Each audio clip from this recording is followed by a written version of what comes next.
voici à l'aéroport de Sudbury, parce que cette semaine, on parle de voyage.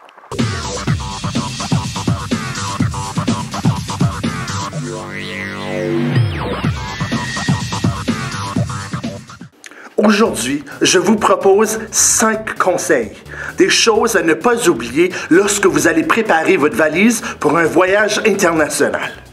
Numéro 1. Si tu veux connaître beaucoup de succès avec ton voyage, il faut être bien organisé. Et pour moi, un porte-document, ça m'aide beaucoup.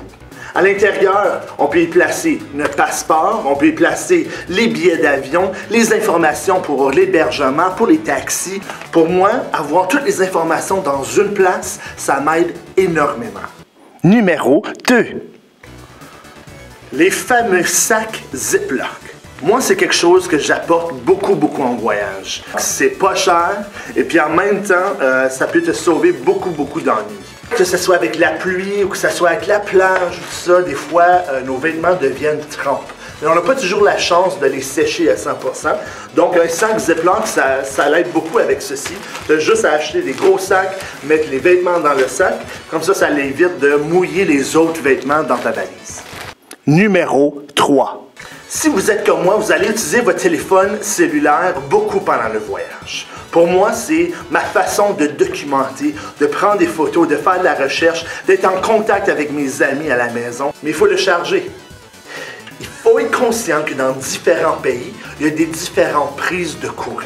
Qu'on parle de l'Asie, qu'on parle de l'Europe, qu'on parle de l'Amérique du Nord, les prix sont tellement différents, donc il faut apporter des adapteurs. Et puis si tu utilises quelque chose qui nécessite la chaleur, ils vendent vraiment quelque chose qu'on appelle un convertisseur. Que ce soit le convertisseur, tu peux acheter un combo des deux, convertisseur et adapteur qui vient avec un petit sac.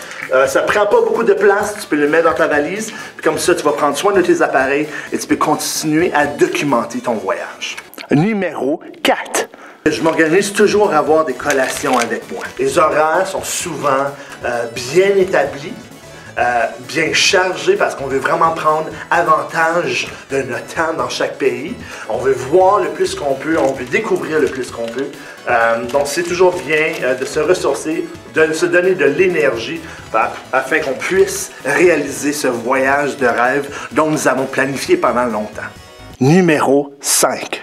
Surtout pour un voyage éducatif, parce qu'il y a beaucoup de marches, je vous recommande un bon soulier. Un bon soulier de marche, un soulier qui est confortable, un soulier qui est justement utilisé. Parce que tu ne veux pas acheter une nouvelle paire de souliers la veille de ton voyage et découvrir que le soulier te fait mal. Parce qu'on marche beaucoup, on veut vraiment découvrir les petites rues, les petites ruelles, le paysage à pied. Donc très important d'avoir un beau petit soulier.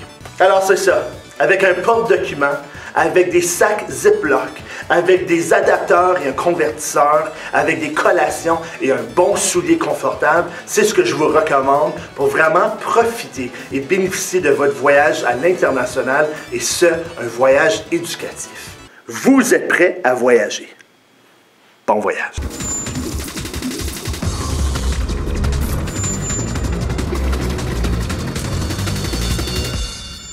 J'aimerais féliciter Dominique Courchaine, élève de l'école secondaire Hanmer, pour être l'étoile de cette semaine.